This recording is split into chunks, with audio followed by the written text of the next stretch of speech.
Mayın 8-də Yeni Azərbaycan Partiyası Ağcabədi rayon təşkilatında Ulu Öndər Heydər Əliyevin anadan olmasının 102-ci il dönümünə həsr olunmuş tədbir keçirilib. Tədbirdə partiya rayon təşkilatının kollektivi, ümumi təhsil məktəblərinin direktorları, partiya fəalları, ərazi partiya təşkilat sədrləri və gənclər iştirak ediblər. Tədbir iştirakçıları öncə ümummilli liderin abidəsini ziyarət edərək önünə çiçək dəstələri düzüblər.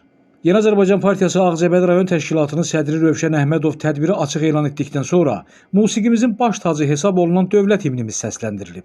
Müdrik siyasətçinin, eləcə də vətən şəhidlərinin əziz xatirələri bir dəqiqəlik sükutla yad olunub. Məruza ilə çıxış edən Rövşən Əhmədov qeyd edib ki, müasir Azərbaycan dövlətinin banisi, dönməz əqidəsi, qətiyyəti və əzmkarlığı ilə müstəqilliyimizin əbədi olmasına verdiyi töhfələrə görə xalqın dərin məhəbbətini qazanan Heydər Əliyev Azərbaycan tarixində müstəsna yerə malikdir. Aqillərdən biri deyib ki, öldükdən sonra yaşamaq istəyirsənsə, o zaman ölməz bir əsər yarat. Heydər Əliyevin də möhtəşəm və ölümsüz əsəri məhz bugünkü güclü, qüdrətli Azərbaycandır.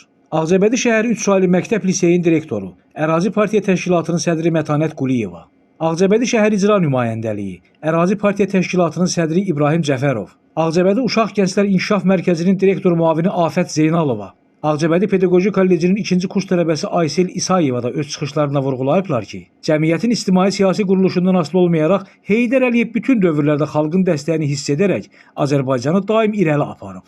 Heydər Əliyev dahi şəxsiyyət, uzaqgörən lider, cəsarətli insan idi.